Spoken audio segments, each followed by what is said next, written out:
Now we start properties of the inverse trigonometric function, है ना।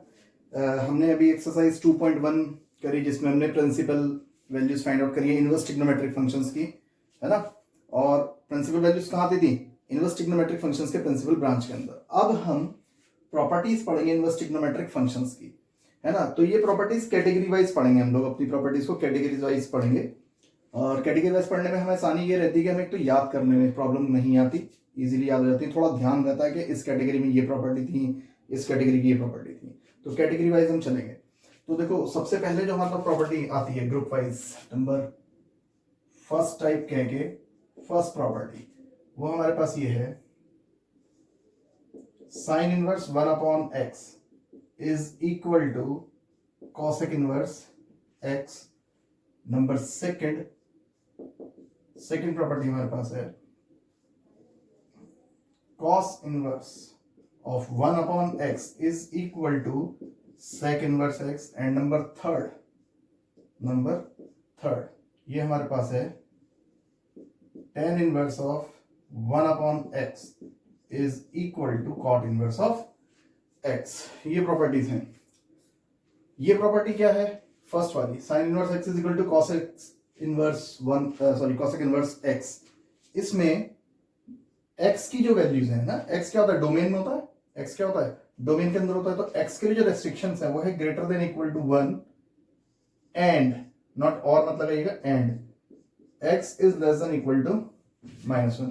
या फिर हम इसको ऐसे भी लिख सकते हैं और करके कि mod x is greater than equal to 1। Mod x is greater than equal to 1, हम इसको ऐसे भी लिख सकते हैं। इसका क्या मीनिंग है?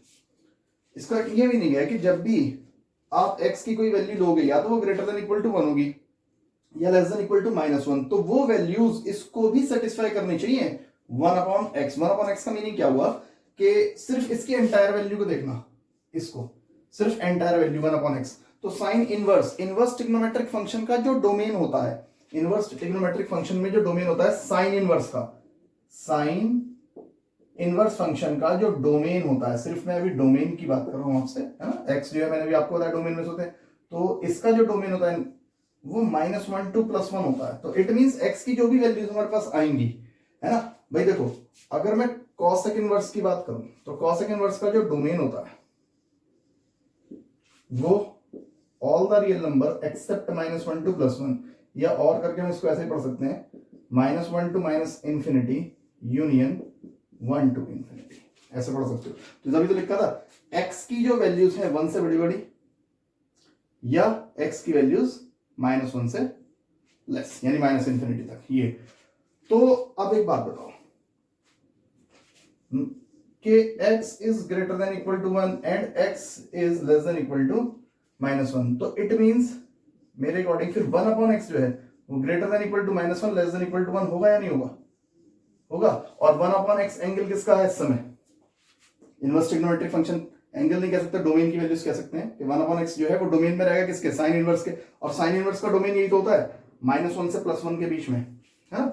हम इसको समझने के लिए हम ऐसे भी कर सकते हैं। सपोज लेट अस टेक, इसकी बात करते हैं कि x is greater than equal to 1, तो 1 या 1 से बड़ी कोई वैल्यू, तो चलो मैंने एक x की वैल्यू 2 ली, x की वैल्यू क्या ली? 2 ली, है ना। और ये ग्रेटर देन 1 है ना। अब क्या इसका रेसिप्रोकल यानी 1/2 लेस देन 1 आ रहा है या नहीं आ रहा? 1 से छोटा आ रहा है ना। डोमेन का ध्यान रखिएगा, 1 या 1 से छोटा, तो 1 से छोटा आ रहा है। चलो अब मैं इसको देखता हूं। ये कहता है कि x is less than equal to -1 से कोई छोटा नंबर, चलो मैं -2 ले रहा हूं। तो मैंने सपोज x की वैल्यू -2 ले ली, तो 1/-2 अगर आप नंबर लाइन पे देखो, सपोज यहाँ 0 है या -1 है, तो ये जो -1/2 यही तो होगा। तो देखो -1 के अंदर ही तो है। तो जो भी वैल्यू हम इस तरीके से लेंगे तो 100% 1/x कहाँ जाएगा? या तो -1 से क्या होगा? बड़ा, या 1 से लेस, या 1 भी हो सकता है अगर हम इक्वल टू 1 ले लें, तो बिल्कुल सेटिस्फाई कर रहा है। तो ये एक, हालांकि हमें अगर मैं इन चीजों को ना भी पढ़ाऊं तो भी हमारा काम चल जाएगा, क्योंकि हमारी बुक में जितनी भी प्रॉब्लम्स दी गई हैं हमें, है ना, जितने भी क्वेश्चंस हमें दिए गए हैं हमारी एनसीईआरटी में या सीबीएसई से रिलेटेड जो जैसे आर एस अग्रवाल बुक के क्वेश्चंस हैं, आरडी के क्वेश्चंस हैं, वो हमारे सीबीएसई सिलेबस के अकॉर्डिंग बनाए गए हैं। सीबीएसई सिलेबस के अकॉर्डिंग सारी वैल्यूज डोमेन के अंदर रेस्ट्रिक्ट हैं ऑलरेडी, तो डोमेन के अकॉर्डिंग अगर मैं इनको ना भी पढ़ाऊं ना तो आप डायरेक्ट अप्लाई करके भी आंसर ले सकते हो इनके। बट हमें ये पता होना चाहिए कि ये वैल्यूज जो साथ में लिखी होती हैं ये क्या है ना। तो इसलिए मैं थोड़ा सा आपके साथ ये डिस्कस कर रहा हूं कि ये वैल्यूज हैं, तो ये सारी वैल्यूज उसको सेटिस्फाई कर रही है ना। Is that clear? तो यहां पे एक पॉइंट हमारे पास हो सकता है, एक पॉइंट हम लोग ले सकते हैं क्या, देखो दो चीजों को ध्यान रखना। पहली चीज अभी मैं लिखवा रहा हूं, है ना, सॉरी ये रहो गया हमसे। देखो वो क्या है हमारे पास, आप वीडियो पॉज करके इसको नोट भी कर सकते हैं जो मैंने अभी आपको समझाया था। देखो अभी मैंने इसके लिए ये कंडीशन में दोबारा लिख देता हूं यहाँ पे। देखो मैंने अभी आपको एक कंडीशन बताई कि ये प्रॉपर्टी इसकी इक्वल होगी when x is greater than equal to 1 and x is less than equal to -1, या फिर मैंने कहा आप इसको लिख सकते हैं mod of x is less than equal to greater than equal to 1 लिख सकते हैं। ठीक है, same condition is for cos x is greater than equal to -1 and x is less than equal to -1, क्योंकि sec की भी same हमारे पास domain होती है और cos की भी जो डोमेन होती है वही होती है जो sin इनवर्स की होती है। cos इनवर्स की भी सेम डोमेन होती है जो, तो बिल्कुल इसके लिए भी सेम प्रॉपर्टी रहेगी। तो और करके, ये और करके था तो और करके इसे भी लिख सकते हैं mod of x is greater than equal to 1। Cot का केस चेंज होता है ना। कॉट के लिए रेस्ट्रिक्शंस होती हैं x इज ग्रेटर देन 0। अभी इसका भी डिस्कस करेंगे, इसका और इसका तो सेम केस था, तो जैसे मैंने इसका डिस्कस करा सेम केस इसका था, है ना। मैंने आपसे कहा कि दो पॉइंट्स को आप ध्यान रखेंगे, पॉइंट टू बी रिमेंबर में। नंबर फर्स्ट, है ना, क्या है वो point, domain of each property, domain of each property will मत लिखो, शुड भी लिखो, should be the intersection, should be the intersection of, है ना, domain of each property should be the intersection of principal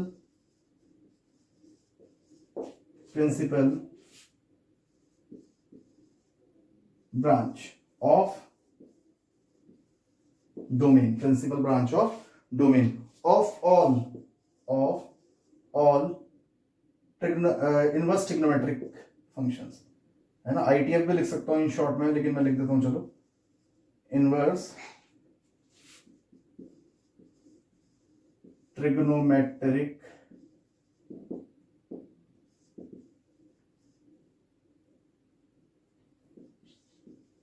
functions, है ना। In short में हम इसको ITF भी लिख सकते हैं। थोड़ा सा टाइम बच जाता है बस हमारा, अदरवाइज तो वीडियो लंबी होती जाएगी, कितना ही लंबा कर लो इसको। ठीक है, तो डोमेन कहता है कि दोनों प्रॉपर्टीज के लिए जो डोमेन होगा ना, वो intersection of the domains of the inverse trigonometric function दोनों को सेटिस्फाई करना चाहिए। फिर वो जो x की वैल्यूज है डोमेन का मतलब इधर भी और इधर भी, तभी ये प्रॉपर्टी सेटिस्फाई होती है हमारे पास। तो इसका और इसका तो सेम केस था। अब बात आती है थर्ड नंबर की जो प्रॉपर्टी है, इसमें हमने लिखा कि tan inverse 1/x is equal to cot inverse x for all x is greater than 0, है ना। जहां पे जो x है वो ग्रेटर देन 0 रहेगा। इसका क्या मीनिंग है, देखो हमारे पास जो cot इनवर्स x होता है ना, इसका जो डोमेन होता है क्या होता है, ओपन इंटरवल 0 to पाई, यानी फर्स्ट क्वाड्रेंट सेकंड क्वाड्रेंट तक का 0 to पाई ओपन इंटरवल में हमारे पास ये होता है।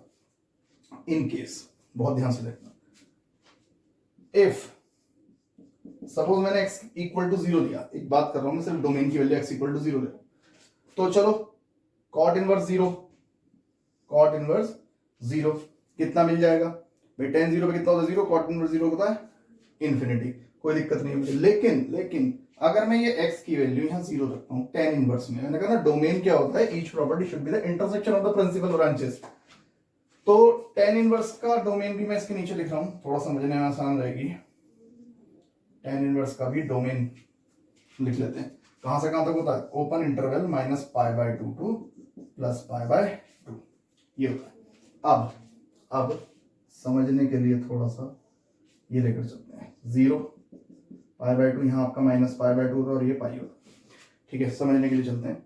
10 का जो डोमेन होता है वो यहां से लेके ओपन इंटरवल और यहां तक होता है ना, ओपन इंटरवल में। तो जो भी वैल्यू देगा इनवर्स फंक्शन, है ना, उसकी रेंज कहां से कहां तक रहेगी, -π/2 टू +π/2 एंगल की जो वैल्यू निकल के आनी चाहिए। अब सुनो, अगर मैं यहाँ 0 रखता हूं, यहाँ पे मैं 0, तो 1/0 इन्फिनिटी, tan इनवर्स इन्फिनिटी यानी 90, tan इनवर्स 1/0 किसके इक्वल हो जाएगा, tan inverse of infinity. It means π/2, value कितनी आ रही, π/2, जबकि इसके इंटरवल में π/2 इंक्लूड नहीं होता, देखो ओपन इंटरवल है, तो दैट्स वाई 0 नहीं ले सकते। इसलिए एक तो मैंने यहाँ पे इक्वल का साइन 0 पे नहीं लगाया, क्योंकि 0 के इक्वल कभी नहीं हो सकता। बात कही इसकी। अब कोई नेगेटिव वैल्यू लेके देखते हैं, है ना। नेगेटिव वैल्यू का मतलब हुआ कि suppose x is less then 0, हमने कहा ना ग्रेटर देन 0 होता है, लेस क्यों नहीं होता वो उसको भी चेक कर लेते हैं।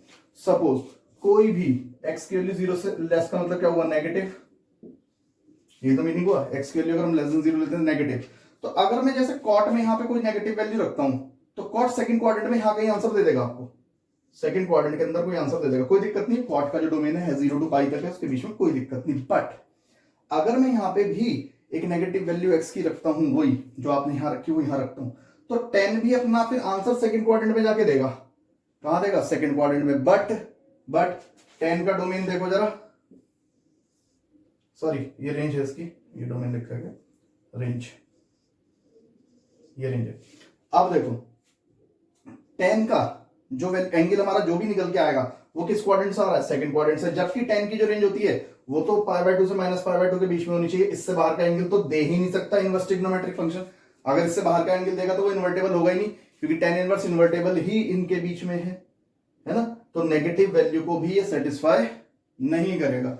दैट्स व्हाई x की वैल्यू हम कोई नेगेटिव भी नहीं ले सकते, इसलिए x हमेशा क्या रहेगा, ग्रेटर देन 0।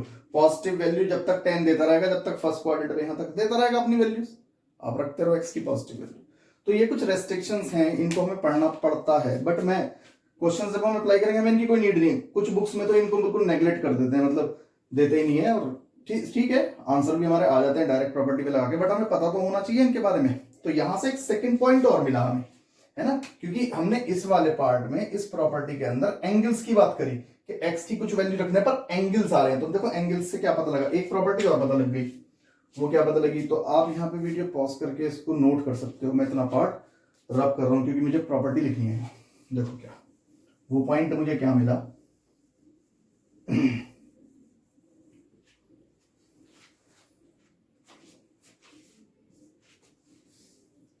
वो पॉइंट मुझे मिला, सेकंड पॉइंट, है ना,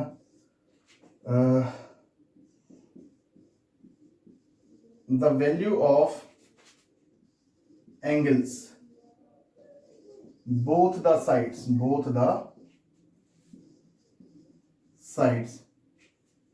should belongs to, है ना, should belongs to same quadrant, है ना। एंगल्स की जो वैल्यू है सेम क्वाड्रेंट में जानी चाहिए, यानी कॉमन पार्ट पे जानी चाहिए वैल्यू, कहने का मतलब है। तो आप सिर्फ वही दोगे जो सेम क्वाड्रेंट के अंदर वैल्यू आ सकती हूं दोनों तरफ से। तो दैट्स व्हाई तो इनको हम नेग्लेक्ट करते नहीं है, हालांकि पता होना चाहिए इनके बारे में, कर भी सकते हैं 12th लेवल पे। बोर्ड लेवल के अकॉर्डिंग अगर मैं आपसे बात करूं तो बोर्ड लेवल के अकॉर्डिंग इनकी कोई नीड नहीं है मुझे। मैं डायरेक्ट भी प्रॉपर्टी लगा के सारे आंसर हमारे आप देखोगे क्वेश्चंस में डायरेक्ट प्रॉपर्टी से आ जाएंगे। इनके बारे में मैं बोलूंगा ही नहीं आपसे, कुछ भी नहीं बोलने का इनके बारे में। बट हमारी बुक में दिया हुआ है सबके आगे प्रॉपर्टी, तो हमें पता होना चाहिए। तो कुछ मैं बताता रहूंगा आपको, ज्यादा नीड नहीं होगी तो मैं नहीं बताऊंगा, हम डायरेक्ट ही चले जाएंगे वहां पे क्वेश्चंस पे, ठीक है। तो ये था हमारा पहला ग्रुप ऑफ प्रॉपर्टी था, 3 प्रॉपर्टीज का। तो यहां वीडियो पॉज करके आप इसको नोट कर सकते हैं। फिर हम सेकंड टाइप ऑफ प्रॉपर्टी पे आते हैं।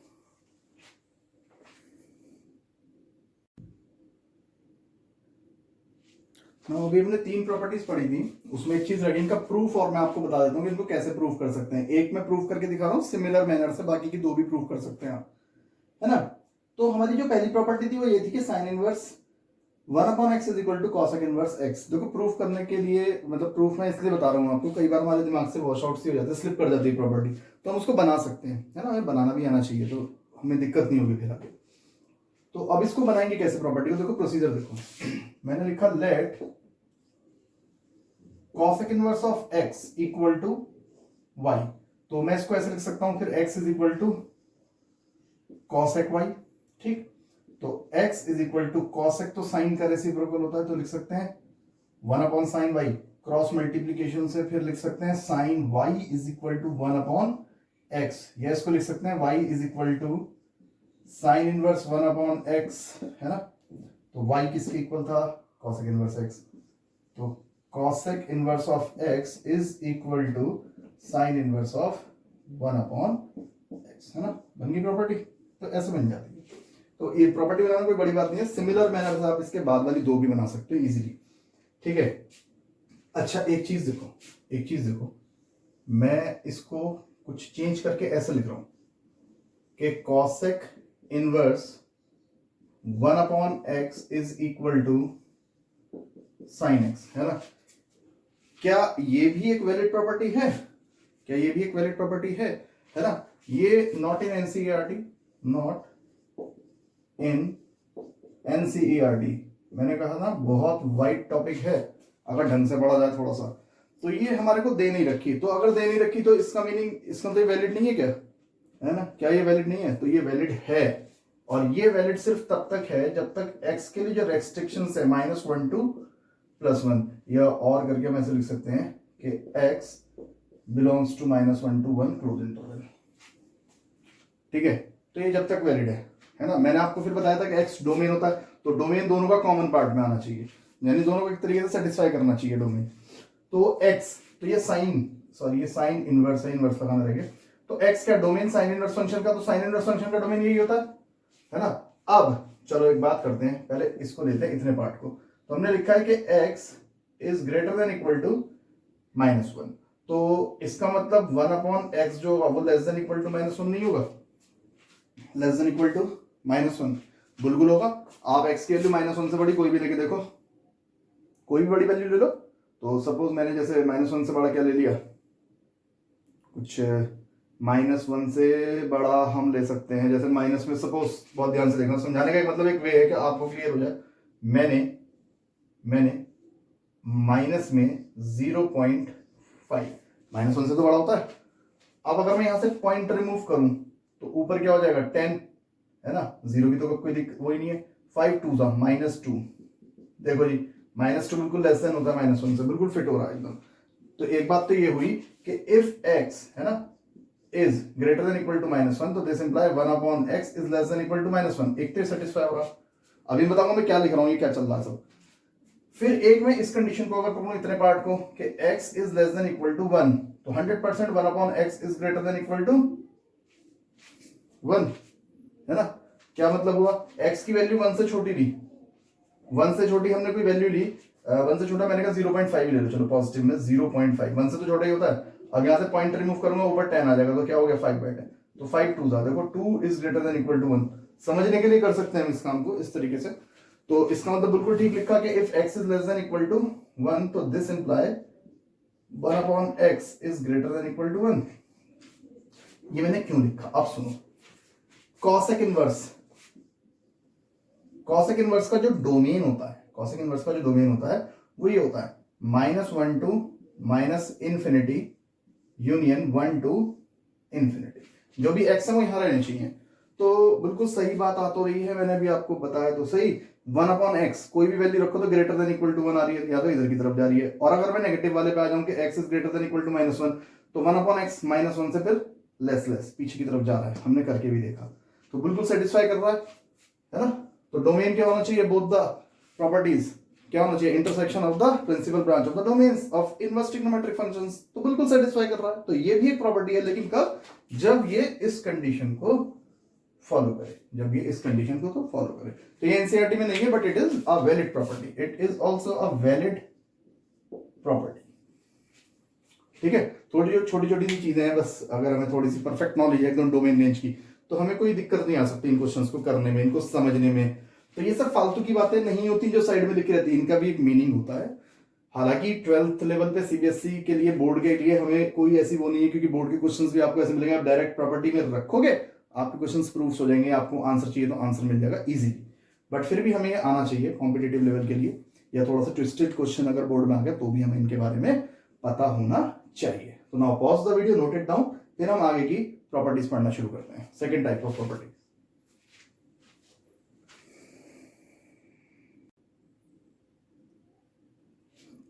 Now second type of properties में हमारे पास आता है second type, sine inverse of minus X is equal to minus of sine inverse X first, second cosec inverse of minus of x is equal to minus of cosec inverse of x minus of cosec inverse of x, and number third tan inverse of minus of x is equal to minus of tan inverse of x, है ना। और इसमें तो angle खैर x x ही है, तो sine inverse के लिए जो होता है x बिलोंग्स टू डोमेन कहाँ होता है साइन का, -1 से +1, और यहाँ पे इसका जो डोमेन होता है x is greater than equal to 1 और x is less than equal to -1, या हम इसको और करके ऐसे भी लिख सकते हैं -1 से -∞ यूनियन 1 to ∞, लिख सकते हैं इस तरीके से। और tan inverse x belongs to all the real numbers, domain जो होता है स्टैंडर्ड डोमेन होते हैं इनमें, तो कोई दिक्कत नहीं है, ठीक है। तो तीन प्रॉपर्टीज ये होती हैं, तो इसमें भी मैं एक का प्रूफ बता देता हूँ, बाकी के रिमेनिंग प्रूफ हम उसी तरीके से कर सकते हैं, है ना। तो चलो मैं आपको इसका फर्स्ट वाली का प्रूफ बताता हूँ कैसे है, तो आप सेम मैनर में, इसी सिमिलर मैनर में आप दूसरा भी प्रूफ कर सकते हो। देखो कैसे, let sine inverse of minus X equal to Y लिखा है ना, तो इसको लिख सकते हैं minus of x is equal to sine Y, या x is equal to minus of sine Y लिख सकते हैं। इसको ऐसे भी लिखा जा सकता है x is equal to sine minus of Y, ये तो प्रॉपर्टी होती है sine minus of theta is equal to minus sine theta, तो माइनस आगे निकलता है साइन, जैसा याद है हम लोगों को, तो माइनस अंदर भी जा सकता है वापस, ठीक है। अब इसको ऐसे लिख सकते हैं sine inverse of x is equal to minus of Y, ठीक है। और ये सॉरी ये साइन इनवर्स था, साइन इनवर्स, ठीक है।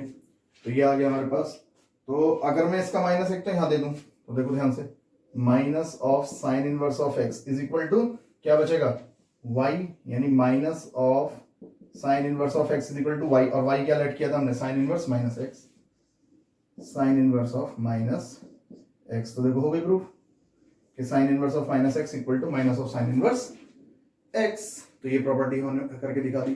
तो ये हमारा सेकंड टाइप ऑफ प्रॉपर्टी का एक ग्रुप है हमारे पास। तो यहाँ वीडियो पॉज करके आप इसको कॉपी कर लें, तो इसी के आगे मैं आपको थर्ड टाइप भी यही हैंड टू हैंड एक्सप्लेन अभी कर देता हूँ, ठीक है। देखो थर्ड हमारे पास क्या है, तो मैं इसको रफ कर रहा हूँ थोड़ा सा इतना पोर्शन, देखिए, तो बल्कि मैं इसको पूरा ही रफ कर लेता हूँ क्योंकि इनका काम खत्म हो चुका। तो हमारे पास देखिए थर्ड टाइप में क्या आता है, थर्ड टाइप ऑफ प्रॉपर्टी में हमारे पास आता है नंबर फर्स्ट। तो हमने साइन कॉसेक और टेन का पढ़ लिया, तो पहली आती है cos inverse of minus X is equal to minus of cos inverse of X, sorry it is equal to pi minus of cos inverse of X. Number second sec inverse of minus x is equal to pi minus sec inverse of x, है ना। Number third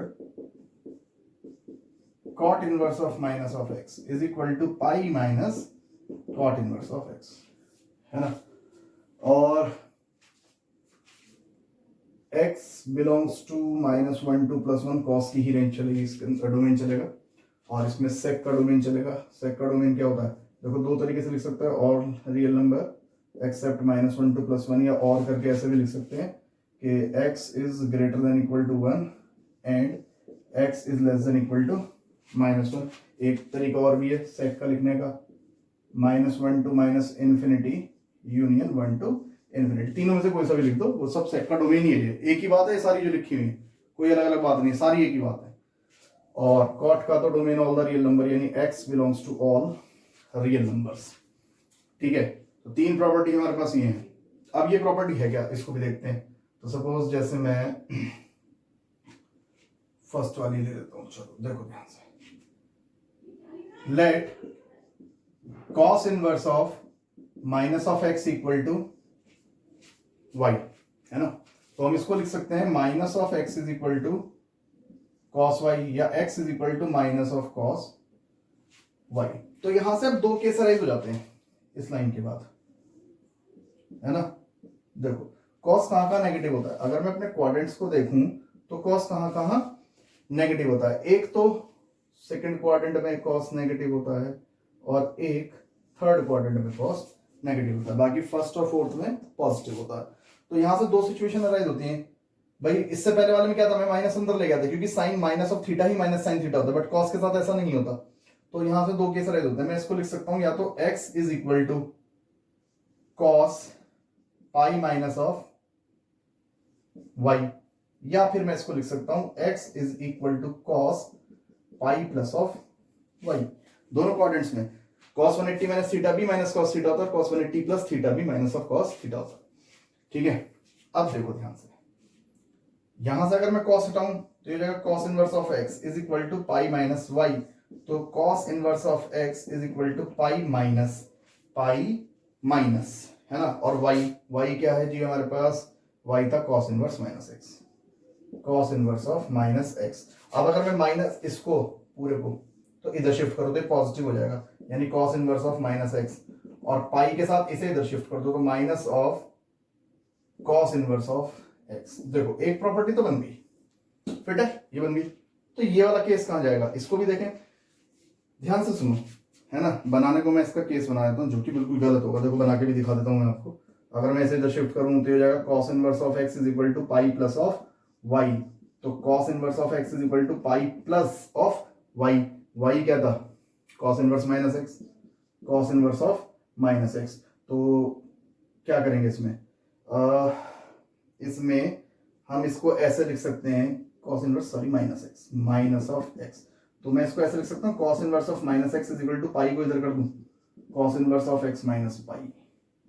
सारा case, ये property होती ही नहीं है, ये property होती ही नहीं। बात आती सर क्यों नहीं होती, है ना। देखो cos इनवर्स, ये बात चल रही है cos इनवर्स की। तो cos इनवर्स का जो रेंज होता है, cos इनवर्स की जो रेंज हमारे पास है वो कहां से कहां तक होती है, क्लोज इंटरवल 0 टू पाई, है ना। यहां से देखो 0 टू पाई, तो पाई प्लस करके हम यहां कैसे आ जाएंगे, है ना। तो यहां तो हम जा ही नहीं सकते क्योंकि cosec इनवर्स की जो रेंज है तभी तो वो इन्वर्टेबल फंक्शन है जब तक वो अपनी रेंज के अंदर है। जब रेंज से रेस्ट्रिक्ट ही नहीं होगा तो इन्वर्टेबल कैसे होगा, तो इनवर्स फंक्शन ही नहीं होगा। तो इसलिए ये वाला पार्ट तो वैलिड पार्ट इसका है ही नहीं। इसलिए जो यहां से 2 केस अराइज होते हैं उसमें से सिर्फ एक ही केस सॉल्व करते हैं। दूसरा केस हमें बुक में भी नहीं मिला, लिखा हुआ मिलता ही नहीं है, वो इसलिए नहीं मिलता लिखा हुआ क्योंकि वो वैलिड पार्ट नहीं है इसका, है ना। केस दोनों है लेकिन दूसरा पार्ट इसका वैलिड पार्ट नहीं है। तो इसी तरीके से मैं इसे भी प्रूव कर सकता हूं, मैं इसे भी प्रूव कर सकता हूं। सिमिलर मैनर में डू योरसेल्फ, आप अपने आप इसको प्रूव करके देखें, थोड़ा सीखेंगे आप लोग भी। क्वेश्चन में तो मैं डायरेक्टली लगानी, प्रूफ की नीड है नहीं, लेकिन हमें आना चाहिए जब हम पढ़ रहे हैं। तो क्योंकि पीसीएम स्टूडेंट से आगे में इंजीनियरिंग की तैयारी करने सब कुछ है तो पता होना चाहिए इन सब चीजों का। Now pause the video and note it down.